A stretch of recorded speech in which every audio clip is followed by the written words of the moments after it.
प्रणाम। आज हम अभाज्य संख्याओं से जुड़ा एक बहुत ही महत्वपूर्ण प्रमेय देखेंगे, लेकिन उससे पहले एक उदाहरण। संख्या 18 को हम दो प्रकार से लिख सकते हैं, 2 गुना 9 तथा 3 गुना 6। यहाँ पर 9 तथा 6 भाज्य संख्याएं हैं जिनको और तोड़ा जा सकता है।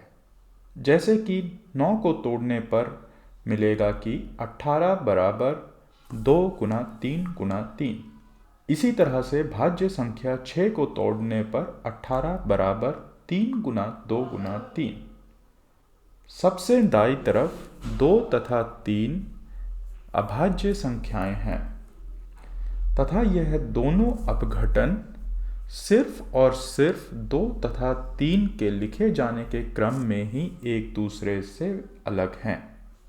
इस तरह संख्या 18 को मूलतः एकमात्र तरीके से अभाज्य पूर्णांकों के गुणनफल के रूप में लिखा जा सकता है, और यही हमारे आज के प्रमेय का सार है। इसे अंकगणित का मूलभूत प्रमेय कहा जाता है। एक से बड़ी किसी भी संख्या n को गुणनखंडों के क्रम बदलने के अलावा अद्वितीय तरीके से अभाज्य संख्याओं के गुणनफल के रूप में लिखा जा सकता है। इस प्रमेय की चर्चा हम सर्वप्रथम यूक्लिडेस उर्फ यूक्लिड की किताब एलिमेंट्स में पाते हैं। चलिए अब इसकी उत्पत्ति समझते हैं। यदि n एक अभाज्य संख्या है तो साबित करने के लिए कुछ भी नहीं है। अतः मानिए कि n 2 से बड़ा कोई भाज्य पूर्णांक है।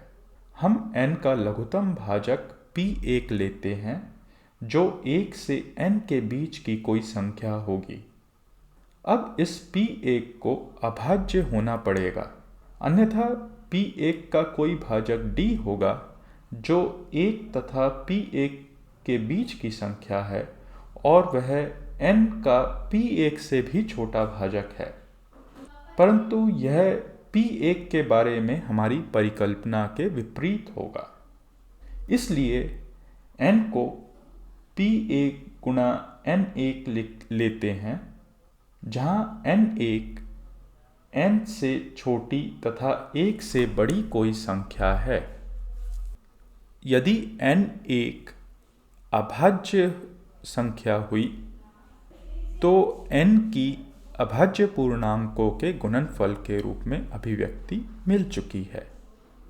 वरना पिछला तर्क दोहराकर हम दूसरी कोई अभाज्य संख्या p2 उत्पन्न करेंगे, जिससे कि n1 बराबर p2 गुणा n2 तथा n बराबर p1 गुणा p2 गुणा n2, जिसमें n2 n1 से छोटी कोई संख्या है।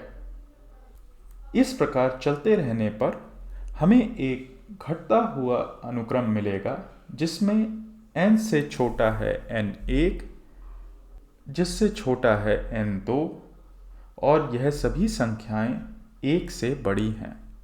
दूसरे शब्दों में इस अनुक्रम को किसी परिमित चरण पर रुकना पड़ेगा। जैसा कि हमने पहले ही बात की है, यह तभी संभव होगा जब n के अभाज्य पूर्णांक हो। अतः परिमित चरणों के पश्चात कोई n के मिलेगा जो एक अभाज्य पूर्णांक होगा। इस प्रकार धनात्मक पूर्णांक n का अभाज्य संख्याओं के गुणनफल के रूप में अपघटन प्राप्त हुआ। अब आते हैं इस अभिव्यक्ति की अद्वितीयता पर। मान लीजिए कि संख्या n को p1 से लेकर pr तथा q1 से लेकर qs तक किन्हीं अभाज्य संख्याओं के गुणनफल के रूप में दो प्रकार से लिखा जा सकता है। यह मानने में कोई हर्ज नहीं होना चाहिए कि r संख्या s से बड़ा नहीं है। क्रमों की हेराफेरी से बचने के लिए हम मान लेते हैं कि p1 अभाज्य संख्या p2 से बड़ा नहीं हो सकता है, और इसी तरह कोई भी p के pr से बड़ा नहीं हो सकता है। q1 q2 से बड़ा नहीं हो सकता है, तथा कोई भी q के अभाज्य संख्या QS से बड़ा नहीं हो सकता। आगे P एक संख्या n का भाजक है। इसका मतलब वह Q1 से लेकर QS तक कुछ अभाज्य संख्याओं के गुणनफल का भाजक है। यह प्रमेय हमने एक पिछले पाठ में देखा था कि यदि P Q1 से लेकर QS सभी अभाज्य संख्याएं हैं तथा Q1 से लेकर QS का गुणनफल P से भाज्य है, तब P को उनमें से किसी Qk के बराबर होना पड़ेगा। इस तरह से P1 किसी Qk के बराबर होगा जो Q1 से छोटी संख्या नहीं हो सकती। अगर हम P1 के बजाय Q1 से शुरुआत करते तथा उसे P1 से लेकर PR तक की अभाज्य संख्याओं के गुणनफल के एक भाजक के रूप में देखें, तब हमें मिलेगा कि Q1 भी P1 से छोटा पूर्णांक नहीं हो सकता है। कुल मिलाकर P1 तथा Q1 को बराबर होना पड़ेगा।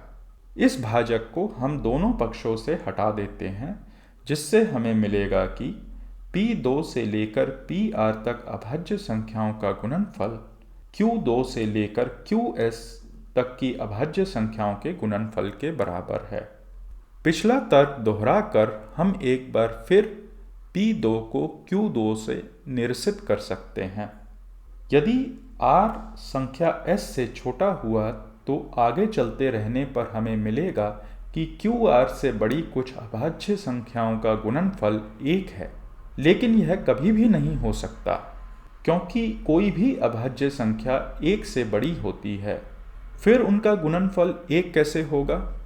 अतः R बराबर S, P1 बराबर Q1 तथा इसी प्रकार PR बराबर QR। अंकगणित का मूलभूत प्रमेय यहाँ पर सिद्ध होता है। यह पाठ आपको कैसा लगा हमें नीचे टिप्पणी लिखकर बता सकती हैं। पसंद आने पर स्वजनों संग साझा करें। यदि आपके गणित से जुड़े कुछ अन्य प्रश्न हैं जिन पर चर्चा की जाए तो हमसे ईमेल के जरिए पूछ सकते हैं। ईमेल पता नीचे दिया गया है। अहाँ के धन्यवाद।